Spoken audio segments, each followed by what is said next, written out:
کیا آپ بھی کھجور کا استعمال صرف رمضان المبارک میں ہی کرتے ہیں اور جیسے ہی رمضان المبارک کا مہینہ ختم ہوتا ہے ہم سب کھجور کو بھول ہی جاتے ہیں؟ آج کی ویڈیو میں ہم بات کریں گے کھجور کے ایسے فوائد کے بارے میں جو اگر ہم جان لیں تو شاید اسے اپنے ہر کھانے کا لازمی جز بنا لیں، اور ہم یہ بھی بات کریں گے کہ کیا شوگر کے مریضوں کو کھجور کھانی چاہیے اور کیا خواتین دوران حمل کھجور کھا سکتی ہیں، بچوں کے لیے کھجور کتنی فائدہ مند ہے، نیز یہ کہ اگر لمبے عرصے تک کھجور کھائی جائے تو اس کے کوئی نقصانات بھی ہیں۔ آج ہم کھجور کے تمام فوائد کے بارے میں بات کریں گے۔ رمضان المبارک کی آمد ہے اور یہ بات تو سب مسلمان جانتے ہیں کہ رمضان المبارک اسلامی سال کا مقدس ترین مہینہ ہے جو رحمتیں اور مغفرت کا پیغام لے کر آتا ہے۔ یہ مہینہ اللہ تعالیٰ کی قربت حاصل کرنے، گناہوں سے توبہ کرنے اور روحانی سکون کا ذریعہ ہے۔ ہم پورا سال تو شاید ہی کھجور کھاتے ہوں، لیکن رمضان المبارک میں ہمارے افطار میں کھجور نہ ہو تو ایسا لگتا ہے کہ افطاری مکمل ہی نہیں ہے۔ کھجور کو اسلام میں بھی ایک خاص مقام حاصل ہے۔ رسول اکرم صلی اللہ علیہ وسلم کی سنت ہے کہ آپ افطار کے وقت تازہ کھجور سے روزہ افطار فرماتے، اور اگر تازہ کھجور میسر نہ ہوتی تو خشک کھجور یا چھوارے اور چند گھونٹ پانی سے افطار کرتے۔ حدیث مبارکہ میں کھجور کو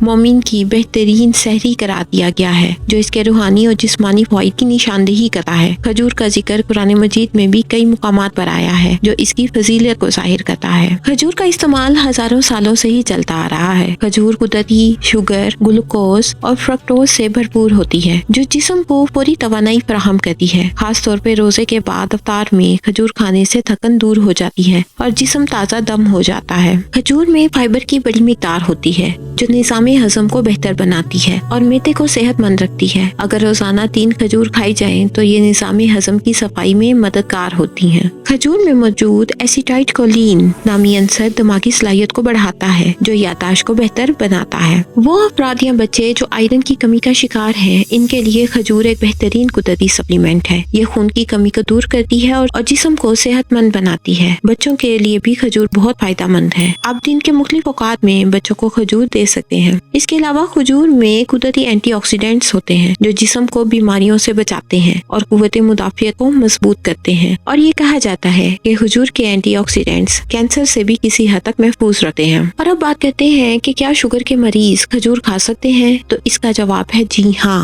بالکل کھا سکتے ہیں، مگر صرف اس صورت میں کہ اگر یہ لوگ باقاعدگی سے اپنے خون میں شوگر لیول کو چیک کرتے ہیں، اور اگر ان کی شوگر کنٹرول میں رہتی ہے تو 1 یا 2 کھجوریں کھائی جا سکتی ہیں، کیونکہ دوسری میٹھی اشیاء کی طرح کھجور میں موجود میٹھا فوری طور پر آپ کے جسم میں شوگر لیول کو بڑھاتا نہیں ہے بلکہ آہستہ آہستہ بڑھاتا ہے۔ اس لیے شوگر کے مریضوں کے لیے سب سے پہلے یہ جاننا ضروری ہے کہ کیا ان کا شوگر لیول کنٹرول میں ہے، تو پھر وہ کھجور کا استعمال کر سکتے ہیں۔ اب بات کرتے ہیں کیا خواتین حمل کے دوران کھجور کا استعمال کر سکتی ہیں؟ تو اس کے جواب میں آپ کو قرآن مجید کی اس آیت کے بارے میں یاد کرواؤں گی کہ جب حضرت مریم زچگی کے درد سے بہت پریشان تھی تو اللہ تعالیٰ کی طرف سے انہیں یہ آواز آئی تھی کہ وہ جس کھجور کے درخت کے نیچے بیٹھی تھیں اس کی ایک ٹہنی سے تازہ کھجوریں توڑ کر کھائیں اور چشمے کا پانی پئیں جن سے انہیں راحت ملے۔ اور تحقیق سے بھی یہ بات ثابت ہوئی ہے کہ کچھ خواتین کو حمل کے دوران کھجوریں کھلائی گئیں، اور جن خواتین کو نہیں کھلائی گئی ان کے برعکس کھانے والی خواتین میں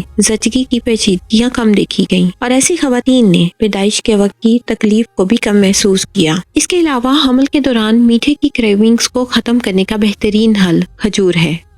مجھے امید ہے کہ کھجور کے بارے میں یہ ایک چھوٹی سی معلوماتی ویڈیو آپ کو پسند آئی ہوگی۔ اللہ تعالی ہم سب کی مغفرت فرمائے، آمین۔